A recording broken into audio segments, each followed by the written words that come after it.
great scientist. I was trying to think about, what to say. And the image that keeps coming back to me is of Gabby weightlifting. Some of you know, family probably knows that she's really exceptional weightlifter. And several weekends ago, you were at a meet in South Carolina. Gabby sent me the link to that meet, if that's the right word. I seen when she was also at a national event in Las Vegas, and I seen some of that. And I was able to see little bits, but I was able to see the whole bench press part of it. So the three you call it cycles or something. Attempts, yeah. They do three. She goes, and then like 10 other people go, and then she comes back, and she starts with 80 kilograms. At first, I was hoping it's 80 pounds because I thought maybe I could do that. And then effortlessly did that. 85 kilograms, then 90. Did you say it was your personal best? Or It matched my your best. And they get these little dot scores across the bottom. If you do bad, it's all red. Hers were 3 white ones each time. And I'm sitting there going, well, that's really the Gabby that I know. This really person who really drives for achievement and success and to do things just right. And that's exactly the way she is in the lab. She really dedicated to science, dedicated to achievement, dedicated to perfection. Sometimes can be too hard of a try perfection, but that's I'd rather have that than otherwise. So I'm watching Gabby weightlift, and then well, that's actually the way she is kind of around the lab. Her project has been difficult. Our lab's not so much of a chromatin lab. Gabby has led this project really pretty much on her own, and has continually faced, as all students do, difficulties.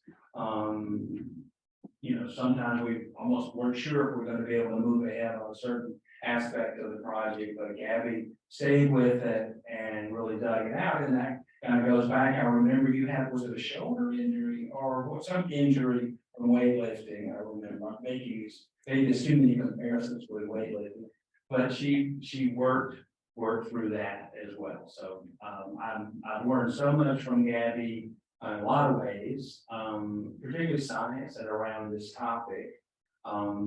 The other thing I want to bring up is her writing. Her writing is really extraordinary. I remember being so surprised at how much she led on her F-31. I'm used to people kind of bring me little bits. She would bring me like almost this complete thing. And she was kind of continually telling me what she needed from me. I need this document. And she got that F-31 on her first submission.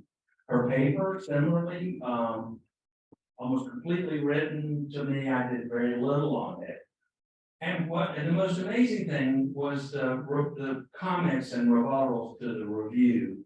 And I think it's the best of that I've ever seen anybody do. I mean, she brought me this 4 or 5 page, just beautifully crafted, dealing with the reviewers. There was a couple of issues we had to deal with. And did I make like 6 little word things or something like that?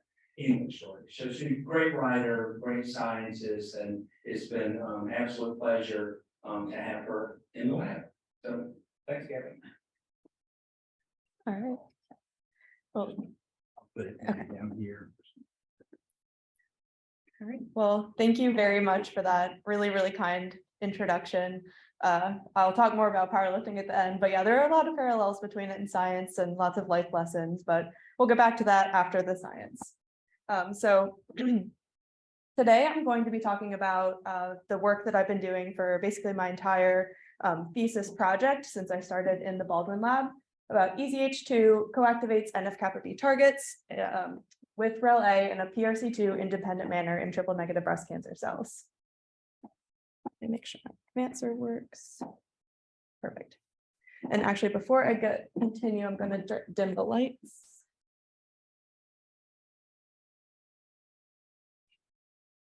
And before we get into any of the background or any of the science, This is a lot, it's a long title and there's a lot of acronyms. So I first just want to, in the simplest terms, break down what I'm going to be talking about. And that's, we're looking at two cellular signaling pathways and how they function together in new and unexpected ways in cancer cells. So I'm going to first continue talking through background, talking about the context that we're looking in and some of the key players. I'll then go through my results in sort of three main vignettes, and finally provide a summary of those results along with relevant remaining questions and future directions from my work. The majority of the science that I'm going to be talking about today is talked about in my manuscript that we talked about. We've submitted revisions currently under review at iScience, and that preprint is available here under this QR code. So fingers crossed that our submitted revisions processing goes smoothly. So first getting into background. So in eukaryotic cells, about 6 feet of DNA has to get compressed and packaged into the nucleus of a cell. And not only does that DNA just need to be compressed in order to fit in that small space, but it has to do so in a way that is organized and functional and accessible so that the genes in that DNA can be accessed when appropriate. And within eukaryotic cells, DNA is organized in a hierarchical manner, where on the higher end, we have organization into chromosomes, which are in turn composed of chromatin, which is in turn contains the basic repeating subunit of the nucleosome. The nucleosome has this core of histone proteins, 2 copies each of H2A, H2B, H3, and H4, around which is wrapped about 150 base pairs of DNA. DNA in between these histone cores, the so-called linker DNA, can sometimes be bound by another histone protein called H1. And as I mentioned, that chromatin and DNA structure is functionally important. And in epigenetics, certain modifications can be made to chromatin. And what this can do is alter things like gene expression, but it does so without altering the DNA sequence. And this underlies really fundamental biological processes, for instance, development, where in this generic example, a precursor cell that contains its genome of DNA can differentiate and divide into different cell types. And here, just cell type A and B. These can be skeletal cells, muscle cells, heart cells, any of the cells in your body. And in order for these cells to become different types of cells from the same DNA, that DNA has to be regulated so that some genes, like cell type A genes, are on in cell type A, but other types of genes, like B genes, are off. And this is mediated through the decoration of histones by histone marks. Here shown in yellow, these histone marks are those that are associated with this active chromatin where genes are transcribed, whereas other sets of histone marks are indicate repressed condensed chromatin where the genes are silenced. And one of the fundamental complexes that mediates these epigenetic marks is called polycomb repressive complex 2, or PRC2. And in healthy cells that are undergoing development, PRC2, composed of the core subunits EZH2, which is the catalytic subunit, along with SUS12 and EED, are responsible for catalyzing this histone mark H3, meaning it's on protein H3, K27, it's residue lysine 27, trimethyl. So EZH2 will catalyze three methyl groups to this residue. And this is one of those repressive marks. So genes that get catalyzed with H3K27 trimethylation ultimately will be condensed, and the genes in this chromatin region will be repressed. And normally this is silencing of developmental genes or lineage-specific genes that, again, are going to facilitate that cell differentiation process. And as cells terminally differentiate, EZH2 expression typically decreases as the need for new marks decreases. But in cancer, PRC2 and EZH2 can be dysregulated. So where their normal activity underlies a really fundamental biological process, their dysregulation can underlie diseases like cancer. And EZH2 can be overexpressed. This is often seen more in solid tumors, but PRC2 and EZH2 can also have loss of expression or mutation that results in loss of function. And that tends to be seen more often in so-called liquid tumors, such as those of blood and leukemias and lymphomas. And this dysregulation can lead to dysregulated catalytic functions, such as hypo or hypermethylation, that can alter gene expression in a way that can contribute to cancer. and thus PRC2 and EZH2 are clinical targets.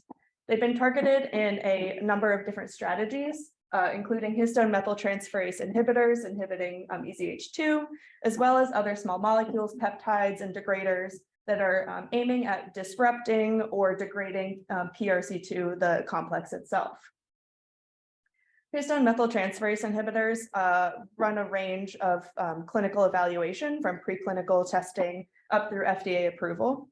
For instance, the inhibitor GSK126 went through a phase 1 trial that concluded in 2019 in multiple different cancers, including non-Hodgkin lymphoma, metastatic solid tumors, and multiple myeloma. And tazemetostat is an FDA-approved EZH2 inhibitor that was approved in 2020 separately for epithelioid sarcoma and follicular lymphoma. However, GSK126 exhibited disappointing clinical results. It was inadequately active in the clinical setting, and it was not orally bioavailable, so the treatment strategy was a burden to the patients. And tazemetostat, although it did achieve FDA approval, interestingly, of the solid tumors, these epithelioid sarcomas, only those with a genetic susceptibility were sensitive to the tazemetostat compared to other tumors that they evaluated. So it wouldn't necessarily work in every instance. And in both cases, interestingly, the solid tumors tended to respond less, both in frequency and degree, to the inhibitors. And in the tazemetostat trial, there was a delayed response of several months, which the authors of that study proposed could have to do with something like epigenetic reprogramming, and may also indicate a potential route for drug resistance with a long period of a delayed response to the inhibitor. And so there are still some issues with EZH2 inhibitors clinically. And one of these instances, again, focusing on those solid tumors that we are interested in, is breast cancer, where EZH2 is classified as an oncogene. And so as early as 2003, EZH2 was identified as a marker of breast cancer and was shown to promote neoplastic breast cancer transformation. Breast cancer is a huge issue, both worldwide and in the US. These are statistics in US women as of 2022. It was the second most commonly diagnosed cancer and the second leading cause of cancer death in all US women, and the leading cause among Black and Hispanic women. Last year, over 280,000 women were diagnosed and over 43,000 women died from breast cancer, corresponding with a lifetime risk of 1 in 8 being diagnosed and 1 in 39 dying of breast cancer. So this is a very huge disease, and EZH2 has been implicated in breast cancer. In this study, they showed that higher levels of EZH2 were correlated with a decreased rate of disease-free survival and overall survival in patients. But as the title indicates, this was in aggressive breast cancer. So I first need to define sort of what that means. And the reason that this is important is because breast cancer is a very heterogeneous disease. And so in a non-cancerous breast cell, on the surface of the cell, there are a lot of cell signaling receptors. 3 important ones in breast cancer are the estrogen receptor and progesterone receptor, as well as the human epidermal growth factor receptor 2, shortened as ER, PR, and HER2. And in a typical breast cell, these receptors are important for taking extracellular signals like hormones like progesterone and estrogen, and transmitting those signals to the nucleus, where it can induce gene expression that mediates responses to those stimuli that lead to growth and development. But if this cell has undergone oncogenesis and become a cancerous breast cell, this same signaling pathways can be overexpressed or dysregulated and lead to uncontrolled growth, uncontrolled proliferation, and anti-cell death signaling that can lead to some of the malignant phenotypes of cancer. These cell signaling markers are also used to subtype of breast cancer, and this is called clinical subtypes, considering the status of ER, PR, and HER2. So there's a range of different categorizations of breast cancer cells, for instance, ER positive, HER2 enriched, and triple negative, which lacks all 3 of these receptors. And these correspond with different degrees of aggression and prognosis for patients. In 2000, another subtyping method called molecular subtyping was introduced using gene expression to cluster breast cancer cells into these different subtypes. For instance, basal-like, HER2-enriched, normal-like, luminal A, and luminal B. And these can have some overlap with the clinical subtypes, but they're not always exactly the same. For example, TNBC and basal-like breast cancer, of the 10% of cases categorized clinically, about 10% are triple negative. And of these triple negative cases, only about 80% are basal-like. So the vast majority are similar, but there are some that don't overlap 100%. Regardless, TNBC and BLBC tend to be more aggressive, present a worse prognosis, and the targeted treatments for these types of tumors lag behind other types. So where other subtypes of breast cancer may be able to be targeted using these cell surface receptors, for instance, in an ER-positive breast cancer cell, anti-estrogens like tamoxifen can be used, or a HER2-enriched breast cancer cell where HER2 antibodies like trastuzumab can be used. Triple-negative breast cancer cells don't have these sort of obvious targets to go for. So those specific targeted treatments beyond chemotherapy and radiotherapy are lagging behind these other subtypes. In TNBC and BLBC, these are the aggressive cancers that we see EZH2 dysregulation. And so when we break it down by subtype and look at the level of EZH2 expression, we see that in this aggressive basal subtype, we see EZH2 levels are higher than the other subtypes. And this is further correlated with increased tumor grade and a worse prognosis. It's also linked with malignant phenotypes like metastasis, invasion, stemness, and unfavorable treatment outcome. Interestingly, the other PRC2 subunits, SUS12 and EED, do not have the same pattern. They're not at higher levels in basal-like breast cancer. And further, the catalytic mark of EZH2, this H3K27 trimethylation, is also at lower levels in the basal-like subtype compared to other subtypes, which leads us to wonder whether there's some sort of PRC2 independent, non-canonical role for EZH2 in these aggressive breast cancers. And indeed, non-canonical functions for EZH2 have been described before. So in other cancers like ER-positive breast cancer, along with prostate cancer and glioblastoma, for instance, EZH2 has been previously described to have non-PRC2 interacting proteins, methylate non-histone substrates, and paradoxically activate transcription of genes as opposed to its canonical repressive role. And further, in TNBC, EZH2 has been non-canonically linked with NF-kappa B before. In 2011, it was first reported that EZH2 physically interacted with NF-kappa B transcription factors to activate target genes. And our lab in 2016 showed that EZH2 could activate the transcription of one of these transcription factors called REL-B. NF-kappa B, just to give a brief introduction, is a signaling pathway that mediates inflammatory and immune signaling.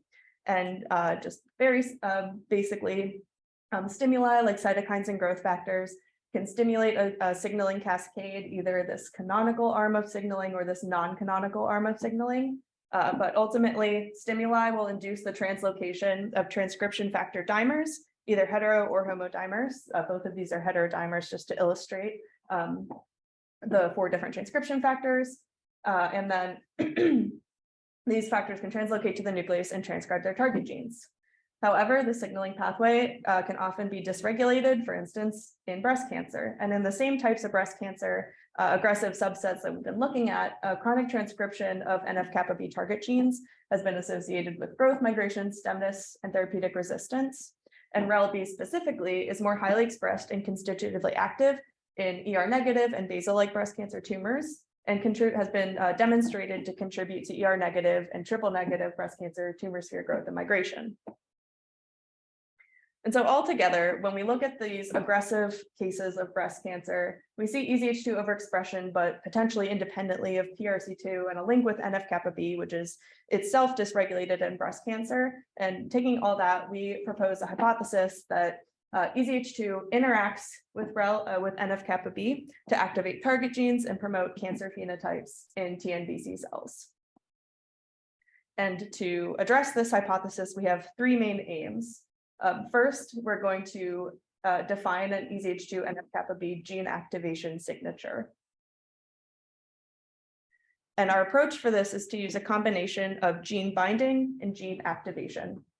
Our model system is using 2 triple-negative breast cancer cell lines called SUM149 and MBA-MB231, which I may abbreviate as 149 and 231 cells throughout the talk. And in these 2 cell lines, we're going to localize proteins on DNA using chromatin immunoprecipitation. And we're going to measure gene expression that's regulated by EZH2. And to do this, we use siRNA to knock down EZH2. And we look for genes that go down, indicating they've lost activation. In our results, we're using both high throughput, so chip linked with high throughput sequencing or RNA sequencing, and lower throughput methods like chip qPCR and qPCR to measure mRNA. And so first, using our chip sequencing, we wanted to look at EZH2 binding, as well as 3 NF-kappa B transcription factors, REL-A, REL-B, and NF-kB2, and their binding in our 2 cell lines. So up here, I just have a Venn diagram from the 231 cells showing the overlap. So each respective factor bound over 1,000 and several thousand genes, and they overlapped at about 500 sites. 2 of these sites that we're interested in are NF-kappa B genes, REL-B and NF-kB2. And what I have here are genome browser plots that are each peak is showing an enrichment of binding for the respective factor on the left in our 149 and 231 cells. And what we can see at these genes is an enrichment and co-localization of binding of all 4 of our factors of interest. When we then look at gene activation, again, we knock down EZH2 and look for down-regulated genes. And we see that there's about 1,600 genes in common between our 2 cell lines that are downregulated, including REL-B and NF-kB2, as we've seen bound by these factors, as well as other NF-kappa B genes like NF-kB-IE. When we use gene ontology to categorize these genes and see what types they are, we see a lot of cancer-related signatures enriched, like MYC targets, cell cycle, DNA repair, and further down, but still significant, is TNF signaling via NF-kappa B. And finally, we combine these 2, the chip and RNA sequencing, to come up with our co-activated gene set. So these genes in the middle, about 60 genes, are bound by EZH2 and NF-kappa B and downregulated with loss of EZH2. And these include some interesting hits, including this gene called SIRE61, which we can see is downregulated with loss of our factors and bound by our factors. And SIRE61, which is also known as CCN1, has been previously linked with migratory behavior in breast cancer. So that's an interesting, interesting example of a hit in our group. So then beyond positive association, we then wanted to demonstrate more directly transcriptional activation. And to do this, we look at both chip qPCR for binding and qPCR for gene activation. And we see when we overexpress EZH2, both of these dark blue bars here are just 2 different constructs of EZH2. We can see that when we overexpress EZH2, its binding at these genes increases. And concomitantly, when we increase the binding of EZH2, we increase the expression of those genes. And given that we saw co-localization at the same genes, we wanted to then ask whether EZH2 is co-activating with specifically REL-A. And to do this, we use a reporter assay, where looking at an NF-kappa B generic promoter and the REL-B promoter, we add in EZH2 or REL-A individually, or the combination of the 2. And we can see in the dark blue bars that the combination results in the highest reporter activity in both cases. And interestingly, we wanted to assess whether there was a recruitment dynamic between EZH2 and REL-A. And we found that REL-A, when we knock it down using siRNA, in these light blue bars, we lose EZH2 localization at NF-kappa B genes like REL-B and NF-kB2, but we don't have a change in binding at the MYT1 gene, which is a PRC2 target. So it seems that REL-A is important for recruiting EZH2 only to these non-canonical sites. And so our next aim is to look at the mechanism and characterize the mechanism of non-canonical EZH2 transcriptional activation. But before we can do this, I first needed to define what we meant exactly by non-canonical.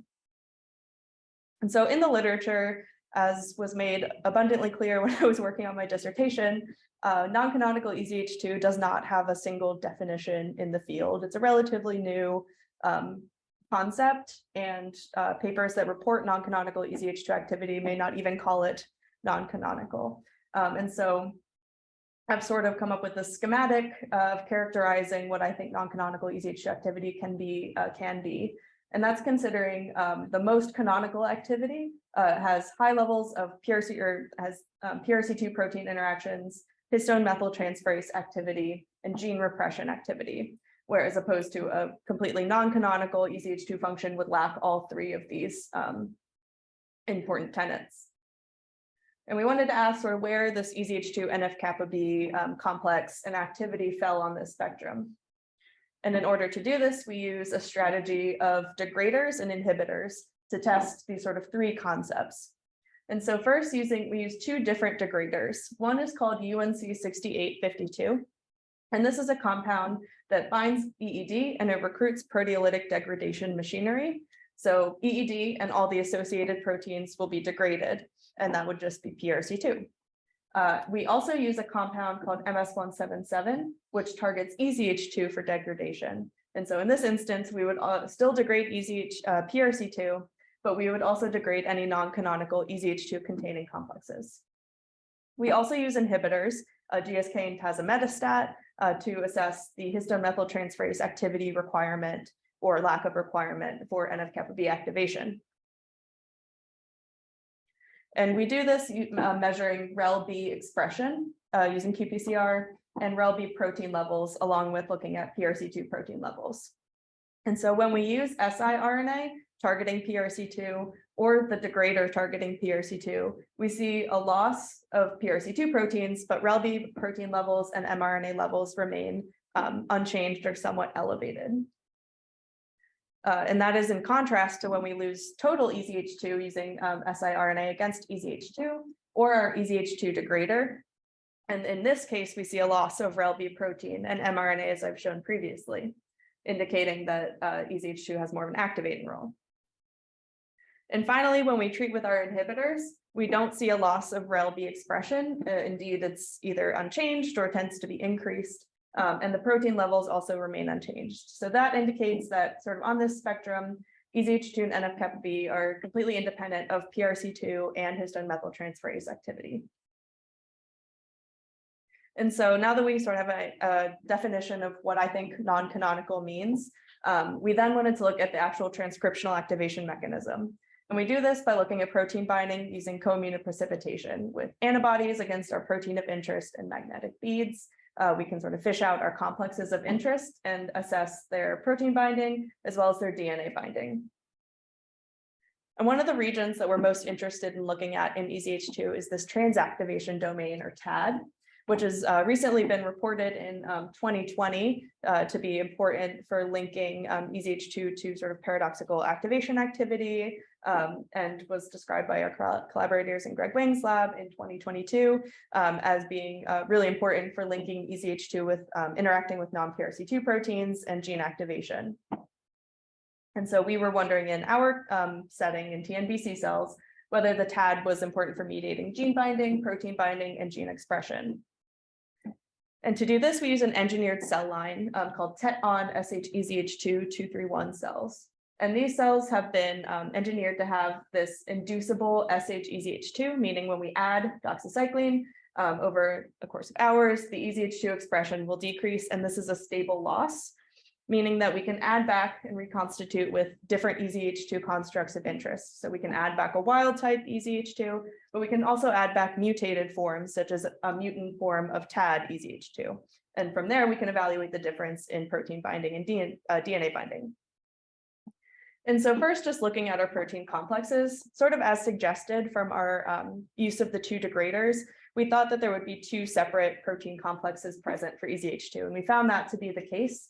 So when we immunoprecipitate EZH2, we see a pull down of EED, indicating the PRC2 complex, and a pull down of REL-A.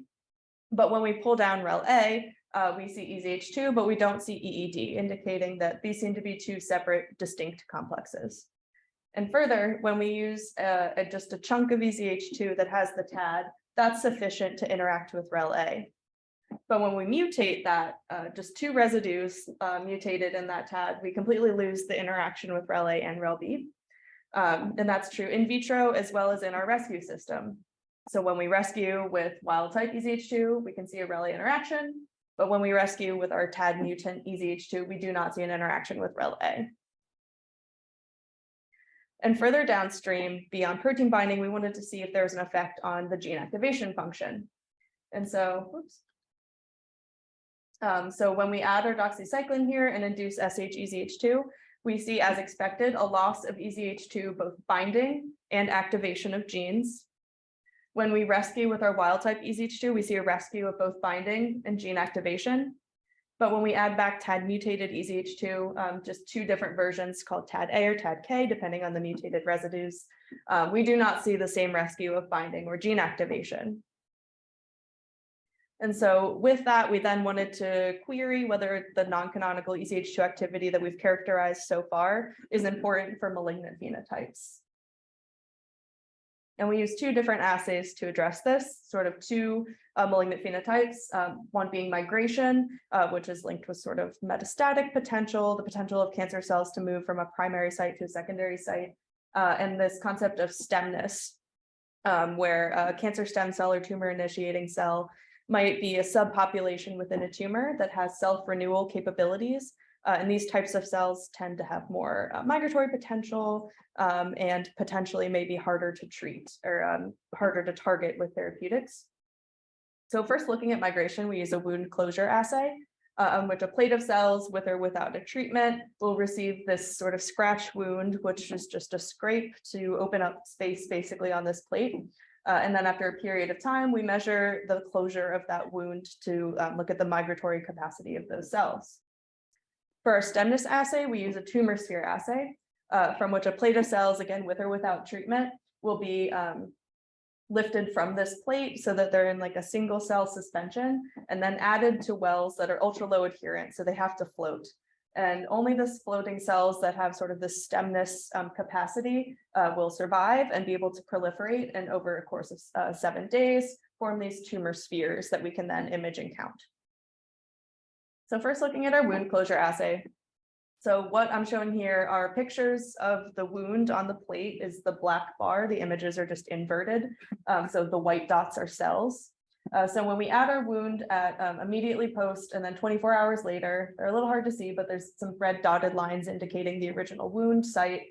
We can see that after 24 hours, these cells are starting to fill that gap. But when we knock down EZH2, there's a reduction in those cells' migration, which is quantified on the right. When we rescue with wild type EZH2, we see that there is a rescue of this migratory phenotype, and just overexpressing the EZH2 alone also increased the migration of these cells compared to normal EZH2 expression levels. However, when we added in our TAD mutants, similarly as before, these failed to rescue this phenotype. So the TAD A and TAD K mutant do not rescue our loss of migration. Similarly, in our tumor sphere assay, knocking down EZH2 results in a decrease both of sphere number, sphere size and number, where when we add back wild type EZH2, we see a rescue in that size and number. And similarly as before, when we rescue back in our mutant TAD EZH2, we do not see the rescue of sphere size or number. Interestingly, we also used our tumor sphere assay to address PRC2 independence. And when we use siRNA to target all EZH2 or our EZH2 degrader, we see a profound loss of spheres, just way fewer, way smaller spheres. In the case of our degrader, pretreatment with the degrader resulted in 0 spheres. There's just a complete loss of capacity to form them. But when we use our degrader that targets PRC2, we don't see a difference in sphere formation capacity. And this indicates a really important point, is that the EZH2 that's left, this population independent of PRC2, is the population important for malignant phenotypes. And this is the same population that is not going to be currently targeted by the current therapeutic strategies of histone methyltransferase inhibitors and PRC2 targeting molecules. And we finally wanted to take our EZH2 and NF-kappa B findings and see if our sort of expression data correlated with patient expression data. And so using this database called MetaBrick, first, we look at different subtypes of breast cancer and the expression levels of EZH2 and REL-B. This is the same expression data I showed in the introduction, just breaking down breast cancer by subtype, where we see the higher EZH2 expression. And it's also more elevated in ER negative tumors compared to ER positive tumors, which are similarly tend to be more aggressive than the positive. REL-B follows the same expression pattern, where it's more elevated in basal and ER negative subtypes. And further, in these ER negative and basal subtypes, EZH2 and REL-B mRNA levels are positively correlated. meaning that a patient that has high EZH2 is more likely to also have high REL-B, where this correlation is not present in the other subtypes of breast cancer. And finally, we wanted to look at our entire gene activation signature, so not just EZH2 and REL-B, but all the genes that we found that were bound by EZH2 and REL-A and activated by EZH2. So each row here is a gene in that list, and each column is a patient mRNA data. And what we see with these blue bars that are the basal aggressive subtypes of breast cancer, more of these genes tend to be more highly expressed than in the other subtypes. So beyond just EZH2 and REL-B being more highly expressed, several genes within our activated gene, co-activated gene set are also seem to be elevated. And so in summary, I've talked about how, contrary to EZH2's canonical role within PRC2 as a histone methyltransferase and that mediates gene silencing, in triple-negative breast cancer cells, EZH2 co-activates NF-kappa B targets with REL-A in a PRC2 independent manner. And just for some perspective, I wanted to kind of go through our main findings on why we think this work is important. So going into this, EZH2 and NF-kappa B had been linked in triple-negative breast cancer before. But what we thought was lacking was just a global portrait of EZH2 in TNBC. And some of the data that I haven't presented here, we were able to look at all of our gene binding and all of our gene activation, both up and down of EZH2, to get this really whole picture of EZH2 in these cells that we think adds to the field. Second, we looked at unstimulated NF-kappa B binding, and more often, gene binding, especially for NF-kappa B, tends to be reported under cases of stimulation, such as with a cytokine that will induce that NF-kappa B translocation to the nucleus and gene binding. And we didn't want to do that. We wanted to sort of look more at the endogenous binding. For one, these are cancer cells, so there may already be sort of different crosstalk signals and dysregulations that lead to NF-kappa B binding different genes than usual, and treatment with the stimulus might blanket those types of differences that we're looking for. So our look at NF-kappa B unstimulated is also an addition. Looking at the global signature, so again, EZH2 and NF-kappa B have been linked, but only a couple of sort of key target genes had been looked at before. So looking at that on a global scale was novel. Finally, fourth, this more thorough evaluation of non-canonical EZH2, considering the spectrum and sort of the three main PRC2 activities. I think that is important. It would be nice going forward for non-canonical EZH2 reports to be more uniform in presenting data considering all three of those points. And then finally, looking at our specific non-canonical EZH2 population contributions to malignancy. So targeting all EZH2 versus PRC2 and how this sort of non-canonical population seems to be really important. And I will finally go through some sort of remaining questions. So following our EZH2 gene activation, we focused on NF-kappa B, but there was a number of really interesting target enrichments that we didn't really get to dive into. One of those being MYC signaling. So again, our Greg Wang's lab reported EZH2 interacted with MYC and activated MYC target genes here in multiple myeloma. So it'd be interesting to kind of follow that up, as well as some of these other signatures in TNBC as well. Second, looking more at non-canonical and NF-kappa B sort of signaling dynamics. So as this sort of cascade, especially in cases of cancer where signaling can be chronic, sort of figuring out how EZH2 fits into the signaling, whether there's feedback loops, what kind of stimuli or crosstalk is involved, would be important to kind of figure out more specifically the EZH2 and NF-kappa B dynamics beyond just what's going on in the nucleus. Looking more at this coactivation mechanism. So we found that the TAD was really important, mediating EZH2 and NF-kappa B activation and interaction. But upstream of that, different cancer-specific signals and post-translational modifications can also be important and dictate the type of non-canonical function that is seen. For instance, in that paper first describing the TAD, a phosphorylation by AKT was described to sort of structurally unlock the TAD and make it available to mediate physical interactions, such as with transcriptional machinery and other proteins like P300. And it's also been reported that a different phosphorylation by MAPK P38 could also induce cytoplasmic localization of EZH2, where it could then mediate metastasis and migratory phenotypes in breast cancer cells. Forward looking more into specifically the histone methyltransferase independence. So we found histone methyltransferase activity was not required for activation of NF-kappa B, but it is still important for malignant phenotypes. So when we treat with an inhibitor, we do see a loss of sphere formation.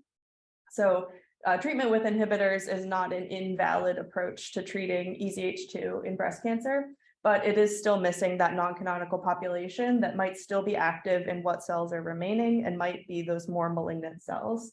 And one approach that we started to take to look at sort of non-histone methylation substrates of EZH2 was a methylome screen. The setup was the same as our inducible knockout model, but instead of a TAD mutant rescue, we rescued with a catalytic dead EZH2. And then we looked at the difference of methylated or non-methylated proteins to identify which ones that are not histones might be methylated by EZH2. And so again, we see our typical H3K27 signal decreased when we used our catalytic dead. Automethylation of EZH2, which has been reported, also decreased. But we also found a couple of hits that were of interest, including this enzyme called UBE2C, which is a ubiquitin conjugating enzyme. That has been, its expression levels have been linked with breast cancer before. So that is definitely a target of interest that we are continuing to look at. And finally, revisiting sort of this therapeutic opportunity with the malignant phenotypes. So this difference between canonical and non-canonical EZH2 is important to consider when considering a treatment strategy, especially in a preclinical setting. So if you can target the entire EZH2 population, that seems to be a better approach than just targeting PRC2, at least in our sort of sphere assay. So seeing if that translates into more animal models and more complicated systems would be of interest for TNBC cells.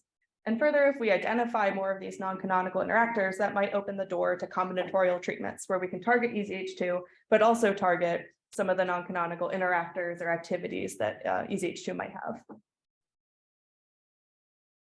With that, I'll give my acknowledgements. So I first want to thank, obviously, my lab, my PI, Al, all my lab members, all the previous lab members that I've either worked with or worked from their work, our sort of adopted lab, my collaborators in Greg's lab, especially June, who's also my co-authors on my paper. Bioinformatics, Jeremy Simon did an incredible amount of work, only a fraction of which is actually included in this talk. So major shout out to Jeremy. Thanks to my thesis committee who have guided me to this point and made sure that I've always stayed on the right track, asked the right questions and made sure that my project was the best that it could be. Other collaborators with projects that I didn't have time to talk about today, Lindsay James' lab and David Corcoran. I've done some work with them as well, so I want to thank them. A lot of this research would not be possible without help from facilities and cores at UNC. I visit the tissue culture facility, if not every day, every week. And some of these other facilities like high-throughput sequencing, the proteomics core and the Office of Genomics Research have been really wonderful to work with. I want to thank BBSP and the biochemistry department for bringing me to UNC in the first place and just giving me my home department. It's been a really wonderful place to do this work, and Holly, especially recently as I've neared my defense, has been tremendously helpful. The Tibbs office, I've worked with both Becca and Patrick on figuring out what I want to be when I grow up, when I finally graduate, kind of figuring out career path, and giving me the opportunity to do an internship and really get hands-on experience has been really foundational. This work wouldn't be possible without funding, and this funding wouldn't be possible without administrators. So I want to thank Deborah, especially, who has done a lot of behind the scenes work to make sure that I can use my funding. And the places the work was done, Lineberger and all the people that work in Lineberger make it really easy to do research. All I have to do in my experiments, the building is taken care of. And so I just want to acknowledge that I'm lucky to work in such a nice place. A lot of my dissertation was written at the Chapel Hill Public Library, which is a phenomenal resource. If you haven't been, you really need to go. It's beautiful and amazing. and just coffee shops across the triangle. I don't want to think about how much caffeine has been consumed in the last 6 years. It is definitely not a healthy amount. And with that, I will thank you for listening and thank everybody on Zoom for listening. And I will open up the floor for questions before I go into my personal acknowledgements.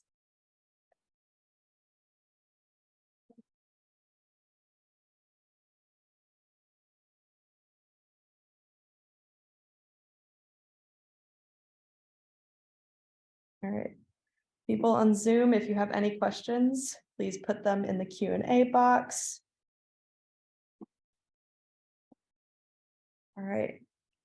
Oh, I'll ask a quick question. yeah. So I think way back when where people use the EZH2 inhibitors, they assumed that the anti-oncogenic effect was related to releasing, I guess, gene expression from what EZH2 has been blocking. So, I mean, you now maybe have some other targets that are enzymatically, but are there genes in that group that make sense that then presumably go that are being repressed that promote cancer? So if genes that are being ERC2 group, are there genes that are being repressed, tumor suppressors that really make sense in cancer progression? Yeah, I think E-cadherin is an example, I think off the top of my head, that can be silenced. I'm not sure off the top of my head, but yeah, I think, and you know, why the inhibitors do have the sort of anti-malignant properties. There's really not a wealth of target. Maybe I just. Yeah, I haven't investigated that sort of side as much. No, I mean, I know they didn't. Just thinking about. Okay. If there are no other questions, I will continue. So I first want to thank sort of my scientific mentors that have sort of spun the wheels that have gotten me to this point. I first sort of fell in love with science in high school with my biology and AP biology teacher, Amy Deal. She not only was just a really fun, engaging teacher that just made science fun and, you know, gave us really cool projects as a way to learn about complicated systems, but she really introduced me to this sort of fundamental concept that opened my eyes to the world of scientific research, is that there are a ton of unanswered questions in science. So especially, you know, in like middle and high school, if you take a history class, you get asked a question, there's an answer. There were plenty of questions that I asked in science class that just did not have an answer, or didn't have a good way to be answered. And just sort of realizing that just completely blew my mind and opened up my eyes to, you know, like what scientific research could really mean in the world. And, you know, I've chased that feeling into undergrad, where I pursued independent research at Lehigh University. And I worked with Kathy Iveen, who in the zebrafish lab, I really got my crash course in just how to be an independent scientist, you know, just how to do experiments, how to design experiments, how not to do experiments or design experiments, how to write a paper. All of these really core concepts to being an independent scientist I learned with Kathy, and so I want to thank her as well. I worked both the summer before and after my senior year with Jeff Neighbors at the Penn State Cancer Institute, where this was the first time I did cancer research, and sort of that bug bit me. But it was a really you know, fundamental learning experience of pivoting into an unfamiliar topic, and unfamiliar, you know, using tissue culture for the first time compared to zebrafish. It's just sort of a really different research experience, and getting to experience two sort of different sides was really helpful when I came into grad school and then was thinking about rotation labs and all those sorts of things. So he was also a really wonderful mentor. And finally, more recently, Patty was my mentor during my impact internship at Evoke Micromass, and she taught me in a really unfamiliar topic of you know, medical communications and marketing, how to use some of the same skills that I cultivated in my PhD that are outside of the bench, but use those skills and apply them in a, a very unfamiliar setting, and really encouraged me to look at my strengths and pursue a career that interests me. So thank you to all of these mentors, have been really fundamental to my journey. I want to go through my UNC and BDSP sort of friends. Start off right off the bat, my first year roommates, Sarah, Odessa, and Gage, and Katie's not in this photo, but we lived together the first year. And so, it was nice to have a really nice group of people to live with as I'm living in a new place. A lot of new things are changing, and it was really helpful to have a really supportive network to be living with. And not only were they my first year roommates, but they were my 6th year roommates for a brief period, as they incredibly generously opened their home to me when I was sort of in a really sudden transitionary period last summer, and I needed someplace to stay with a dog, and they opened their doors to me for a couple of weeks till I got back on my feet. And I could never be grateful enough for their generosity and friendship. To the rest of, my BBSP group, I don't know how we even came together, but I'm really glad that we did. We, maybe started off with some sporting events, and we've definitely found our niche in wine and weddings. We'll be going to the third, a lot of us will be going to the 3rd wedding in a year of our group. But it's been really fun to be friends with you guys, and I'm really glad that we came together, and that we get to reunite now and have really fun experiences together. My powerlifting community, powerlifting, as a sport has brought me a lot. So it's taught me a lot of life lessons, a lot of physical and mental strength and endurance, and all of those sort of cliche but true things. But one of the most important things it's brought me is a community and mentors and friends. My coach, Evan, who has only worked with me during the hardest part of grad school, is a true gem.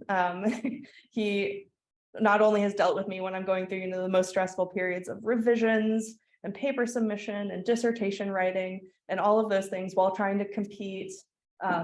He has done the really remarkable thing of playing both sides of encouraging me and just being one of the nicest people and most genuine people, but also pushing me and making myself accountable, knowing when I can do better. And he does both of those things just masterfully, and our souls really aligned, and I'm glad that we work together, and we are now real friends after trauma bonding in South Carolina.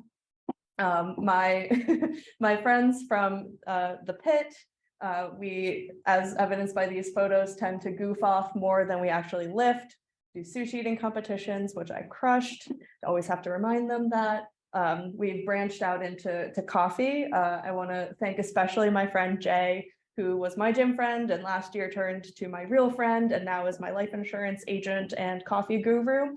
He has a lot of hats, but I would not have made it through last summer without Jay. So I just want to give him a special shout for his friendship. And just everybody pictured here has always made me smile, has always picked me up, and I love all of you.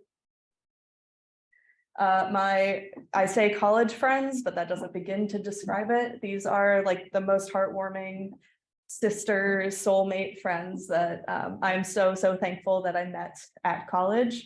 I'm glad we all decided to join the random new sorority nobody's heard of, because it brought us together. And now, although our friendship mostly just looks like meeting up in random places across the country, we've been to Charleston, we've been to Nantucket, Philadelphia, we've been to Vegas. I'm just incredibly grateful that our friendship has lasted this many years. You guys are my best friends. I know you always have my back. Our group chat always is just the brightest little source of serotonin in my day. So I love you all, and I can't wait to see you next time, wherever we end up next. And finally, my family, of course, my pup Astrid. She turns 4 next week, and she's my little buddy. I've just been so thankful to have her. She annoys me most of the time, but she's also the thing in my life that makes me go home at the end of the day and go take walks and take breaks. So without her, I'd probably be in a lot worse shape, both mentally and physically. My brother and sister, Emma and Jack. Jack is here, Emma is on Zoom. I love you guys. I know you guys always have my back, and I like watching you as the older sibling. I like watching you guys grow up and being able to give you advice, even if you don't take it. And my parents, who are both here, I love you guys so much. You always have my back. You'll travel to come, wherever I am and support me. So for that, I'm just, floored and thankful. And I was looking for pictures. I beat my predicted timeline to graduation by 3 days. I graduated college, I said 6 years, and I beat it by 3 days. So I was very proud of that. And finally, one person who is not here, who I really wish was here, is my Aunt Dee, who passed away last summer. I wouldn't have made it through college without her. Literally, she is just the most generous person. And I really wish she could be here. And I know she's very proud of me. And so I just wanted to dedicate this talk to her. And that's it.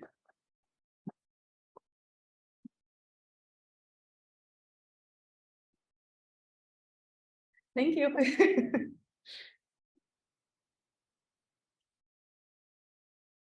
We will, I'm pretty confident, be having a reception. Whenever we're done here. As early as 3:30, is